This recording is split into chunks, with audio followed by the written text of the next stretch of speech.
என்றும் நான் செல்ல மாட்டேன். கிறிஸ்துவுக்குள் பிரியமானவர்களே, ரொம்ப பொறுமையா உட்கார்ந்து கர்த்தருடைய வார்த்தை கேட்கிறீங்களா? காலையில பரபரப்பு இல்லையா? எங்க வார்த்தை கேட்க போறாடி சக்கு சக்கு சக்கு தள்ளிக்கிட்டே போயிட வேண்டியதான் இல்லையா?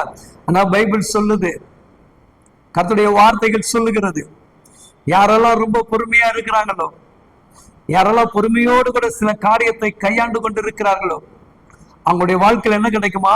மிகப்பெரிய பலன் உண்டா, மிகப்பெரிய ஆசீர்வாதங்கள் உண்டா. எந்த அளவுக்கு நீ சில காரியங்களை பொறுமையாக சகித்து கொண்டு இருக்கிறாயோ, அதை அனைத்தையும் கர்த்தர் மகிழ்ச்சியாக மாற்ற விரும்புகிறார். என் அன்பு சொந்த பந்தங்களே, யாக்கோபு 5ஆம் அதிகாரம் 7வது வசனங்கள் இவ்விதமாக சொல்லுகிறது. இப்படி இருக்க சகோதர சகோதரிகளே, நான் சொல்லுகிறேன், கர்த்தர் வருமளவும் நீடிய பொறுமையாக இருங்கள். யாரு? ஆண்டவராகிய இயேசு கிறிஸ்து உன்னை வந்து பரலோகத்துக்கு கூட்டிக் கொண்டு போகிற நேரம் வரைக்கும் நீங்க எப்படி இருக்கணுமா? மிகுந்த பொறுமையோடு இருக்கணுமா? பிரதர் இல்லாதெல்லாம் சொல்லாதீங்க பிரதர், எங்களுக்கெல்லாம் அது இல்லை பிரதர். அப்படியா? நம்ம நிறைய பேருடைய வாழ்க்கையில பொறுமை இல்லை சிஸ்டர். நிறைய பொறுமை இழந்துடுறோம். எதையும் யோசிக்காம, எதையும் சிந்திக்காம தேவ பிள்ளைகளின் தேவ ஊழியர்களும் நம்ம பேசுற வார்த்தைகள் இருக்குது பாருங்க, எவ்வளவு அவச்சொலான வார்த்தைகள் இல்லையா? பொறுமை இல்லை நம்ம கிட்ட, நிதானமாக பேசக்கூடிய தன்மை கிடையாது.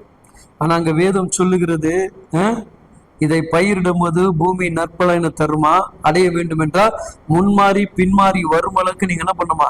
நீடிய பொறுமையோடு கூட காத்திருக்கணுமா?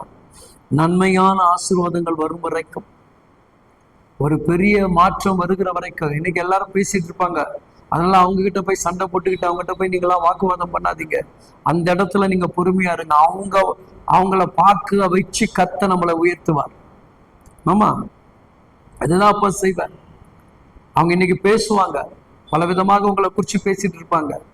பேசிட்டா நீங்க அவங்ககிட்ட போயிட்டு விளக்கம் கொடுத்துட்டு டிப்ரெஷன் கொடுத்துட்டு இது அப்படி அது அப்படிலாம் நீங்க எதையும் சொல்லாதீங்க. பேசுற வாய் பேசிக்கிட்டே இருக்கட்டும். ஆனா நீங்க அந்த இடத்துல பொறுமையா இருந்தீங்கன்னு வச்சுங்களேன், 1000 மடங்கு பலன் கர்த்தருடைய கரத்திலிருந்து நமக்கு வரப்போகுது.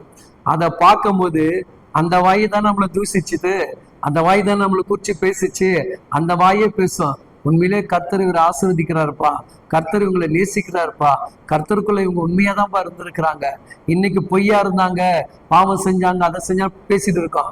அதே தேவன் கிட்ட நீ பொறுமையாக இருந்து உன்னுடைய இருதயத்தின் பாரத்தை இடத்துல இறக்கி வச்சு நீ ஜெபிக்கிற வேலையில இப்ப பேசிச்சுல இந்த நாரவாயெல்லாம், அந்த நாரவாயை நன்மையான வாயை கர்த்தர் பேச வைப்பார். அதுதான் தேவனுடைய வேலை.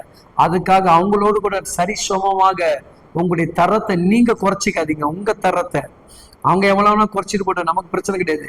நம்ம ஸ்டாண்டர்ட் எப்படி இருக்கணும்? பொறுமை, நமக்குள்ள அந்த அன்பு. இவங்களுக்காக அன்பை மாத்திக்கூடாது. அவங்க இவங்ககிட்ட இவரு இப்படி நடந்துக்கிறாரு அதனாலதான் அவங்க எதுக்கு அவங்க பேசிட்டு போட்டு அதெல்லாம் நீங்க சிந்திக்காதீங்க. உங்க அன்பு, உங்க பொறுமை, உங்களுடைய உண்மை எப்பொழுது போல இருக்கட்டும். அவங்களுக்காக எந்த காலத்திலும் உங்க சுயநலத்தை மாட்டிக்க. அது அப்படிதான், அது சாக்காட விதமாக சிந்திக்குங்க. கிறிஸ்துடைய அன்புக்குள்ளவன், கிறிஸ்துடைய அன்பை அறிந்தவன், பைபிளை படிக்கிறவன் என்ன பண்ணுவாங்க? உயர்ந்ததை குறிச்சு தான் பேசுவான், சாக்கடை மாதிரி பேச மாட்டான். அது பேசுனா அது சாக்கடையில போய் நீ கல் அரைச்சான அந்த கல்லு சேர்த்து மேலதானே உள்ளோம். அதனால நம்ம அந்த சாக்காடைங்க பேசுறதுக்கெல்லாம் பொறுப்பெடுத்துக் கொள்ளாதீங்க.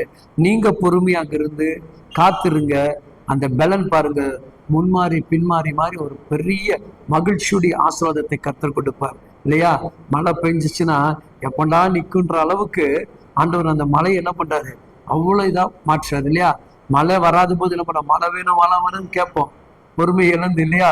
வெயில் தாங்க முடியாதபடி. அப்ப அவர் மழை கொடுத்துட்ட பிறகு என்ன பண்ணா, ஐயோ ஆண்டவரே இந்த மழை வேணாம் ஆண்டவரே, நிறைய அழிவு. அப்ப நம்ம அந்த பொறுமை என்ன பண்றாங்க, ஒவ்வொரு இடத்துல நமக்கு ஏற்றபடி மாத்திக் கொள்கிறோம். அப்படி இல்லை, முழுமையாக நீ பொறுமையோடு கூட இருந்து பாரு. கர்த்தரிடத்துல இருந்து வரக்கூடிய மிகப்பெரிய ஒரு நீரூற்று, அவ்வளவு பெரிய ஆசீர்வாதம். யோசேப்பு எவ்வளவுக்கு எவ்வளவு பொறுமையா சகிச்சானோ அந்த இடத்தையே ஆளுகைக்கூடிய அதிகாரம் படைத்தவனாக மாற்றினார். பேசுகிற அந்த வாய்களுக்கு முன்பாக தேவன் உன்னை அதிகார தோரணத்துல நடத்துவார். பேசின வாய்கள் மண்டியிட கர்த்தர் செய்வார். நீங்க பொறுமையோடு காத்திருங்கள், உங்கள் பலன் உங்க கரத்துக்குள் இருக்கிறது.